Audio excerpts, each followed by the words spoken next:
मैं प्रोफेसर गिरिजा प्रसाद पांडे, इतिहास विभाग, समाज विज्ञान विद्या शाखा में हूँ और आज हम गरीबी और विकास पर चर्चा करेंगे। गरीबी और विकास ये दो बड़ी महत्वपूर्ण अवधारणाएं हैं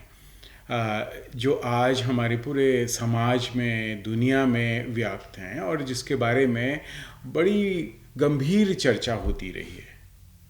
दरअसल विकास या डेवलपमेंट एक ऐसा शब्द है जिसको कई अर्थों में देखा जाता है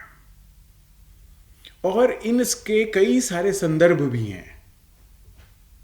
कोई विकास को सामान्य प्रगति के रूप में देखता है, कोई विकास के भीतर या डेवलपमेंट के भीतर छुपी हुई जो अलग अलग परतें हैं उनको विकास के रूप में देखता है। और यही विकास की जो परिभाषाएं हैं, जो विकास की अवधारणाएं हैं, उनके भीतर छुपे हुए उसके अलग अलग तत्व हैं। यदि हम विकास को व्यापक संदर्भों में देखना चाहें तो जहां एक और विकास की कई परिभाषाएं एक दूसरे को संयोजित करती हैं, ओवरलैप करती हैं, माने वो एक दूसरे से जुड़ी हुई दिखती हैं, वहीं दूसरी ओर विकास की बहुत सारी ऐसी अवधारणाएं भी प्रचलन में हैं या परिभाषाएं प्रचलन में हैं जो एक दूसरे से कॉन्ट्राडिक्ट करती हैं या एक दूसरे से अंतर विरोध स्थापित करती हैं। कहने का तात्पर्य यह है कि विकास को लेकर हमारी जो अपनी समझ है, उस समझ में कई बार बहुत सारे लोग अलग अलग तरीके से विकास को परिभाषित करते हैं और वो जो विकास की परिभाषाएं हैं वो एक तरह के वर्ग में आ जाती हैं, उसके एक तरह की कैटेगरी में आ जाती हैं। दूसरी ओर विकास की जो अवधारणाएं हैं या जो अलग अलग मत हैं, विद्वानों जो मत व्यक्त किए हैं, उन मतों में बहुत सारे मत ऐसे हैं जो एक तरह से एक दूसरे के विरोधाभासी हैं या एक दूसरे से साम्य स्थापित नहीं करते हैं। बहुत सारे लोगों के लिए विकास या विकास की जो एक प्रक्रिया है, ये जो प्रोसेस है, वो एक ऐसी अवधारणा है जिसके उन्हें लगता है समुदाय के रूप में, राष्ट्र के रूप में, राज्य के रूप में कि विकास की जो प्रक्रिया है वो नकारात्मक है, उसके परिणाम हानिकारक हैं। ऐसे विकास की जो प्रक्रियाएं हैं, लोग फिर उस या समुदाय उसको अलग अलग करके देखते हैं। विकास एक ऐसा शब्द है जिसको कई अर्थों और संदर्भों में देखा जा सकता है। जहां एक और विकास की कई परिभाषाएं एक दूसरे को सहयोजित करती हैं या ओवरलैप करती हैं, वहीं बहुत सारी कुछ ऐसी परिभाषाएं हैं जो एक दूसरे के विपरीत खड़ी होती हैं या एक दूसरे के साथ अंतर्विरोध रखती हैं। बहुत सारे लोग विकास की अवधारणाओं पर चर्चा करते हुए ये मत व्यक्त करते हैं, चाहे वो अलग अलग मत हों, लेकिन उन मतों में बहुत तरह की साम्यता दिखाई पड़ती है। और वहीं विकास की बहुत सारी अवधारणाएं या मत ऐसे हैं जिनमें अलग अलग मत व्यक्त करने वाले विद्वान एक दूसरे के विपरीत खड़े हो जाते हैं। इसलिए हम ये कह सकते हैं कि विकास और गरीबी जैसे जो शब्द हैं,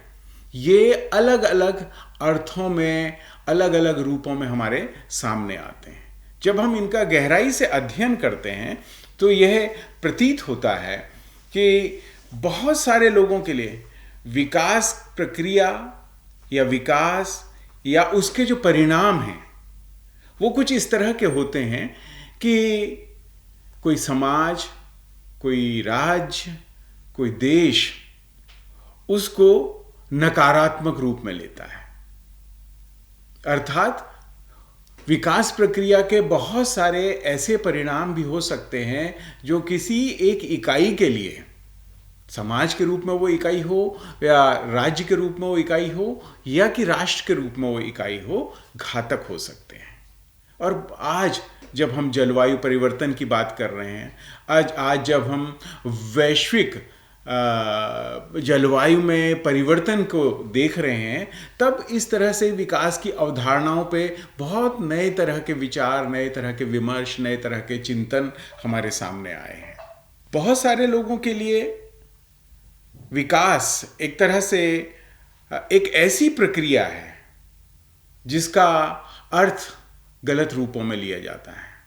वहीं दूसरे कुछ ऐसे समुदाय हैं जो विकास को बहुत ही पॉजिटिव या धनात्मक रूप से देखते हैं। उनके लिए विकास का अर्थ है जो उनकी प्रगति में एक तरह से उत्प्रेरक का कार्य करने वाली गतिविधि है,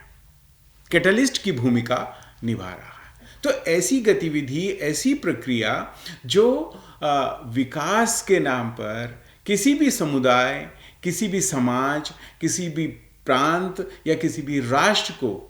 आगे बढ़ा रही है और वो समुदाय या वो इकाई उसका लाभ प्राप्त कर रही है, तो निश्चित रूप से वह उसको धनात्मक रूप में देखता है और ये मानता है कि ये प्रक्रिया उसके प्रगति में सहायक है और यही विकास है। तो एक तरह से जो विकास की अवधारणाएं हैं वो बहुत ही जटिल हैं और बहुत अस्पष्ट किस्म की हैं। उसको बहुत व्यापक संदर्भों में देखे जाने की जरूरत महसूस होती है। अब मैं यहाँ पर मार्क मैक गेरिविली की अवधारणाओं की चर्चा से अपनी बात को शुरू करना चाहता हूँ। मार्क मैक गेलिवरी ने विकास और गरीबी के संदर्भों को व्यापक तरीके से देखने की कोशिश की। गेलिवरी ने विकास और गरीबी के संबंधों की व्याख्या करते हुए इसको ऐतिहासिक क्रम के अनुसार समझने की या समझाने की कोशिश की। उसका मानना था कि एक तरह से विकास प्रक्रिया एक हिस्टोरिकल प्रोसेस है, एक ऐतिहासिक प्रक्रिया है जिसको हमें उसके प्रगति के क्रम के संदर्भ में समझना चाहिए। और जब हम उसको ऐतिहासिक विकास क्रम और उसकी प्रगति के क्रम में जब उसकी हम चर्चा करते हैं तो ये स्पष्ट होता है कि ऐतिहासिक विकास क्रम के साथ साथ आधुनिकता, जिसको मॉडर्नाइजेशन वो कहता है, के साथ भी विकास को समझना आवश्यक है। मार्क मैक गेलिवरी ने ये का कहना था कि अनेक लोगों के लिए विकास का तात्पर्य है आधारभूत ढांचा, जो हमारा इंफ्रास्ट्रक्चर है, उसकी जो सप्लाई है, उसकी जो आपूर्ति है, उसमें निरंतरता का होना और प्राकृतिक संसाधनों के उपयोग की जो प्रक्रिया है वही विकास है। अर्थात यदि हम इसको उदाहरण के रूप में देखना चाहते हैं तो ये हमें समझ में आता है कि गेरिविली का जो कहना है वो ये है कि जैसे हम बांधों का निर्माण करते हैं, हम विद्युत का उत्पादन करते हैं, हम लैंड यूज या भूमि उपयोग के नए नए तरीके बनाते हैं, हम एक सामूहिक खेती से आगे बढ़ते हुए व्यक्तिगत खेती की ओर जा रहे हैं, हम कॉरपोरेट एग्रीकल्चर की बात करते हैं, कॉरपोरेट फार्मिंग की बात करते हैं, हम नई टेक्नोलॉजी को लेकर के आते हैं, चाहे वो कृषि क्षेत्र हो, चाहे वो स्वास्थ्य का क्षेत्र हो, चाहे वो शिक्षा का क्षेत्र हो। इन तमाम क्षेत्रों में जो नए नए ये प्रगतियां हो रही हैं या जो नए नए तरीके आ रहे हैं, जो नवाचार हो रहे हैं, गेरिविली कहता है कि ये एक तरह से विकास है और ये विकास की ऐतिहासिक प्रक्रिया का एक चरण है। तो इस तरह से एक जो परंपरागत अवधारणा है वो उभर करके सामने आती है। दूसरे लोगों के लिए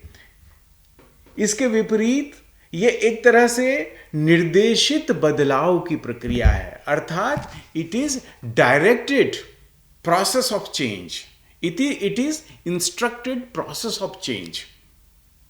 माने कहीं से निर्देश प्राप्त हो रहा है, उस निर्देश के अनुसार चाहे भूपयोग में बदलाव हो रहा हो चाहे वो इंफ्रास्ट्रक्चर या हमारे आधारभूत संरचना है उसको बदलने की प्रक्रिया हो रही हो। जैसे हम आम तौर पे देखते हैं कि कहीं पे जब सरकारें विकास प्रक्रिया को आगे बढ़ाती हैं तो कई बार जनजाति आदिवासी समूहों को हटना वहाँ पे होता है। कॉरपोरेट जो अपने नई उद्योगों को लेकर के आते हैं तो कई बार उस समाज को वहाँ से विस्थापित किया जाता है और एक तरह से निर्देशित किया जाता है,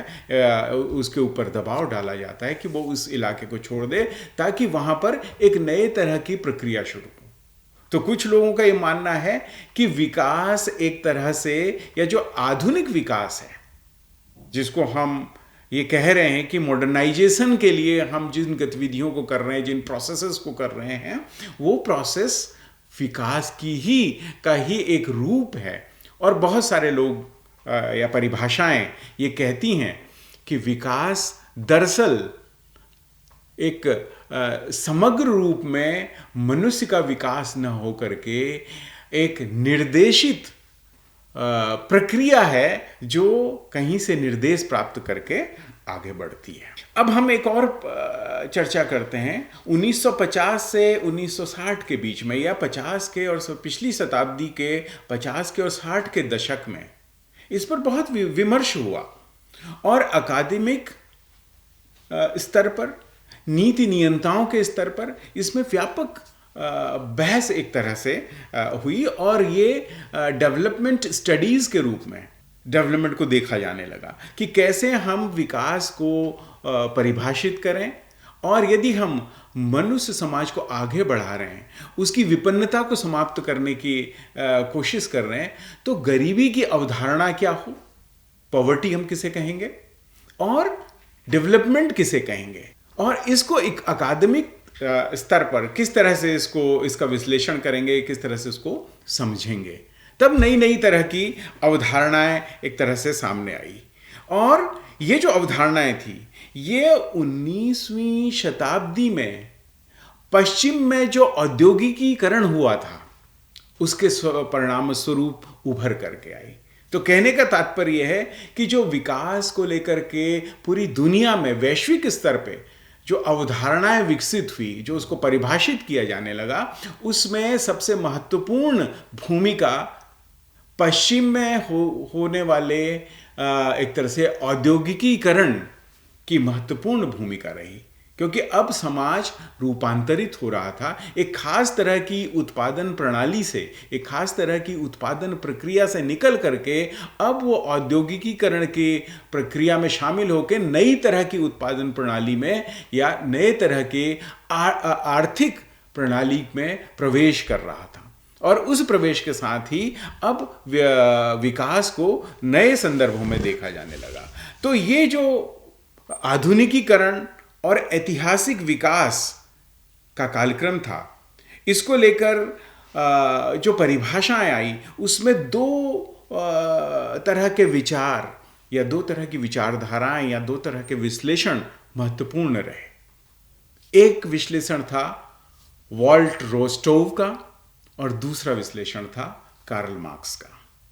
तो ये जो दो अवधारणाएं विकास को समझने के लिए उभर करके आई अकादमिक जगत में, इन्होंने विकास को नए संदर्भों में परिभाषित करने का प्रयास किया और नए नजरिए से उन तमाम ऐतिहासिक प्रक्रियाओं को या गतिविधियों को देखने की कोशिश की। रोस्टोव ने अपने परिभाषाओं में समाज को, या एक तरह से यूं कहें कि जो डेवलपिंग सोसाइटीज थी, जो विकासोन्मुख समाज था, उसको, उसके रूपांतरण की प्रक्रिया को 5 चरणों में देखा। ये 5 चरण कौन से थे? ये 5 चरण थे। पहला चरण परंपरागत समाज का स्तर, या जिसको हम कहेंगे ट्रेडिशनल सोसाइटी स्टेज। उसने कहा कि एक समाज जो परंपरा से ही एक खास तरह की उत्पादन प्रक्रिया का हिस्सा है और उसी को अपनाता चला जा रहा है, वो विकास क्रम का सबसे पहला चरण है। रोस्टोव ने अब इसी विकास को, इस ऐतिहासिक विकास क्रम को समझने के लिए ये कहा कि समाज अपने विकास क्रम में जब दूसरे चरण में आता है तो दूसरा चरण की एक खास विशेषता यह है कि उसमें preconditions for take over, तो एक तरह से उस परंपरागत समाज के लिए एक खास तरह की तैयारी होती है, एक खास तरह का वातावरण विकसित होता है, उत्पन्न होता है, और उसी वातावरण के बाद अब वो अपने परंपरागत जीवन शैली से निकल करके एक दूसरी तरह की जीवन शैली में जाता है, या एक ऐसी परंपरागत अर्थव्यवस्था से निकल करके दूसरी तरह की अर्थव्यवस्था को अपने जीवन का अंग बनाता है। इस दूसरे चरण को preconditions for take off उसने कहा, तो ये एक तरह से वो कहता है कि ये preconditions for take off stage उस ऐतिहासिक विकास क्रम का दूसरा चरण है, जहां पर हम विकास को एक और संदर्भ में देखने की कोशिश करते हैं। तीसरा चरण वो कहता है कि टेक ऑफ स्टेज है, अर्थात अब जो बदलाव की प्रक्रिया है, जो डेवलपमेंट की प्रोसेस है, अब वो उड़ान भर रही है, अब वो बहुत तेजी से आगे बढ़ रही है। आप अपने आसपास अपने चारों ओर देख सकते हैं, सड़कों के जाल बिछ रहे हैं, रेल की पटरियां आ रही हैं, एक नया माध्यम यातायात का आ रहा है जिसको हम मेट्रो कह रहे हैं, जिसको हम रैपिड रेल कह रहे हैं, हम एयर टैक्सी कह रहे हैं। तो ये अब एक उभार की एक नई अवस्था है, जिसको रोस्टोव ने कहा जब समाज इस स्तर पे आता है तो हम उसको कहते हैं कि वो विकास की टेक ऑफ स्टेज है, उभार का चरण है। इसके पश्चात जब इस ऐतिहासिक विकास क्रम को हम देखते हैं किसी भी समाज के, किसी भी राष्ट्र के, या इस दुनिया के अलग अलग हिस्सों में इस विकास प्रक्रिया को देखते हैं, तो हमें जो चौथा चरण दिखाई पड़ता है वो चरण है मैच्योरिटी का या परिपक्वता का चरण। तो विकास को परिभाषित करते हुए रोस्टोव अपनी अवधारणाओं में कहता है कि जब ये टेक ऑफ स्टेज आगे बढ़ती है तो धीरे धीरे ये एक तरह से समाज को सैचुरेट करती है, और अब समाज उन गतिविधियों के साथ तादाद में बिठाता है और वो उसके जीवन का हिस्सा बन जाती है। तो इस तरह से एक मैच्योरिटी की या परिपक्वता की स्टेज उभर करके आती है। और अंत में जो सबसे अंतिम चरण विकास का होता है, जहां पर जिसको फाइनल स्टेज कहता है, इस फाइनल स्टेज में वो कहता है हाई मास कंजम्पशन, बहुत उच्च स्तर का व्यापक रूप में उपभोग किया जाना।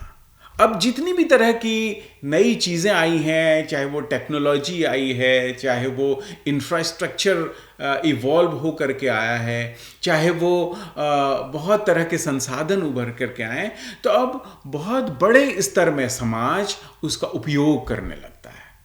तो इसका तात्पर्य यह हुआ रोस्टोव के अनुसार कि विकास की जो प्रक्रियाएं हैं या जो हिस्टोरिकल प्रोसेस ऑफ डेवलपमेंट है, उस डेवलपमेंट में हम विकास के इन चरणों को समझते हुए ये कहेंगे कि बदलाव की जो प्रक्रिया है उसमें जब मनुष्य समाज एक ऐसे स्तर पे पहुंचता है जहां बहुत बड़े स्तर पे वो उपलब्ध संसाधनों का उपभोग करने लगता है, तब हम उसे डेवलप्ड सोसाइटी या विकसित समाज या विकसित राष्ट्र के रूप में या डेवलप्ड कंट्री के रूप में देखते हैं। अब मैं आपको यहां से इस परंपरागत विकास की अवधारणाओं से कुछ नए विमर्शों की ओर ले जाऊंगा। ये नए विमर्श क्या हैं? विकास और गरीबी जिनकी हम बात कर रहे हैं, आज ये एक तरह से बहुत ही थ्योरेटिकल, जैसे जैसे इस पे गहरे अध्ययन होते चले गए तो इसको सैद्धांतिक स्तर पे भी इसको परिभाषित किए जाने की कोशिश हुई, इसको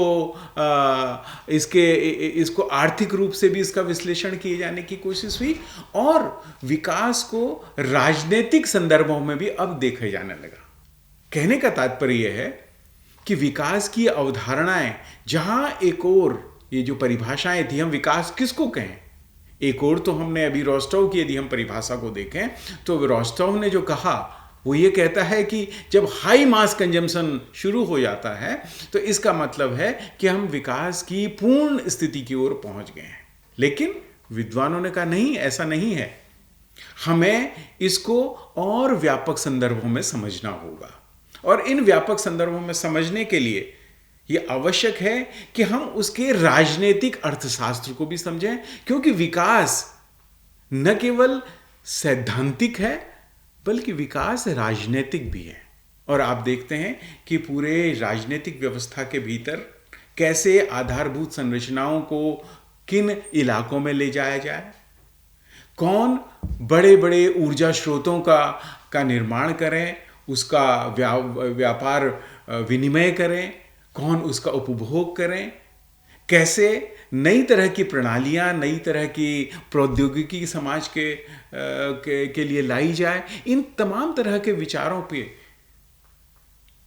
किसका प्रभाव है, ये एक तरह से राजनीतिक निर्णयों पर भी निर्भर करता है। इसीलिए विकास की अवधारणा को या विकास को परिभाषित करने के लिए सिद्धांत के साथ साथ राजनीतिक विचारधारा को, राजनीतिक विमर्श को भी समझना आवश्यक है। कहने का तात्पर्य यह है कि विकास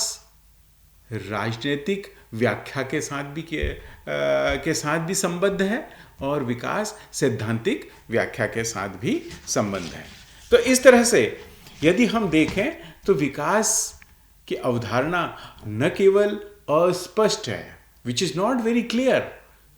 बल्कि ये एक तरह से अस्पष्ट भी है और बहुत कॉम्प्लेक्स भी है। तो कॉम्प्लेक्सिटी एज वेल एज अनक्लियरिटी, ये दोनों ही विकास के साथ जुड़ी हुई हैं। अब हम यदि इन्हीं को आगे ले जाएं, इसी बात को ले जाएं, तो हमें दिखाई पड़ता है जैसा कि एक विद्वान एलन थॉमस ने डेवलपमेंट स्टडीज़ में डेवलपमेंट की जो ये शब्दावली है, ये डेवलपमेंट जो है, इसको परिभाषित करने का प्रयास किया। और उन्होंने कहा कि ये जो उनकी जो अपनी बड़ी एक महत्वपूर्ण अध्ययन था, जिसको उन्होंने डेवलपमेंट एथिक्स का नाम दिया, उसमें उन्होंने ये बताने की कोशिश की कि जो पोस्ट लिबरल कैपिटलिज्म है या उत्तर पूंजीवादी जो सामाजिक व्यवस्था है, जो दुनिया है, उसमें कई तरह के नए अनुप्रयोग होते हैं, कई तरह के नवाचार करने की कोशिश होती है, और वो निर्धारित करता है कि विकास का या इस बदलाव की प्रक्रिया का, इस प्रोसेस ऑफ चेंज का स्वरूप क्या होगा, और वही स्वरूप एक तरह से उसकी अवधारणा को या उसकी परिभाषा को सुनिश्चित करता है। 21वीं सदी में, आज हम जिस सदी में रह रहे हैं, हमें दिखाई पड़ता है कि आज विकास की नई नई अवधारणाएं सामने आ गई हैं। अमर्त्य सेन डेवलपमेंट को फ्रीडम से जोड़ते हुए देखते हैं। वो कहते हैं कि कोई भी विकास तब तक समग्र विकास नहीं है यदि उसमें ह्यूमन राइट के रूप में, मानवाधिकारों के रूप में हमारे अपने अधिकारों की स्वतंत्रता नहीं है। एक समाज में कोई भी विकास तब तक एक सही और संतुलित विकास नहीं है यदि उसमें हमारे पास निर्णय लेने की क्षमता नहीं है, व्यक्ति के पास निर्णय लेने की क्षमता नहीं है। क्या सामाजिक जो सोशल एजेंसी है, जो वुमेन एजेंसी है, अर्थात जो किसी भी समाज की, किसी भी व्यक्ति विशेष की कार्य क्षमता, उसकी शक्ति और उस पर निर्णय लेने की शक्ति, ये दोनों यदि उसके पास नहीं है तो इसका मतलब है उसके पास वो एक लोकतांत्रिक समाज नहीं है। या एक लोकतांत्रिक व्यवस्था के भीतर वो नहीं है। और यदि कोई भी लोकतंत्र इस तरह की व्यवस्था को उपलब्ध नहीं करा पाता है तो इसका तात्पर्य यह हुआ कि वो एक तरह से विकास के सही अर्थों को सामने रखने में सक्षम नहीं है। विकास और गरीबी के संदर्भ में आज जो सबसे नवीनतम विमर्श पूरी दुनिया में चल रहा है वो है SDG 2030 एजेंडा। संयुक्त राष्ट्र महासभा ने दुनिया को रूपांतरित करने के लिए 2015 में संयुक्त राष्ट्र महासभा की बैठक के दौरान विकास प्रक्रियाओं के स्वरूप को बदलने में और उसको किस तरह से बदला जाए इसके लिए एक दस्तावेज तैयार किया। इस दस्तावेज को transforming our world the 2030 agenda for sustainable development नाम दिया गया। इसमें अगले 15 वर्षों में दुनिया में बदलाव लाने के लिए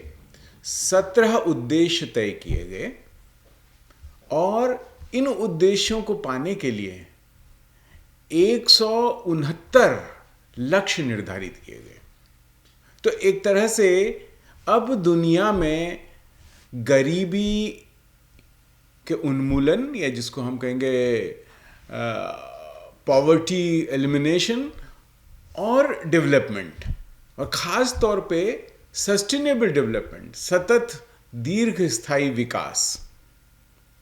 तो ये जो विकास की अवधारणा अब नए संदर्भों में आ रही थी संयुक्त राष्ट्र महासभा के अधिवेशन में, इसके लिए एक पूरा दस्तावेज तैयार किया गया और इस दस्तावेज में जो लक्ष्य इसके केंद्र में रखे गए उनमें बेसिकली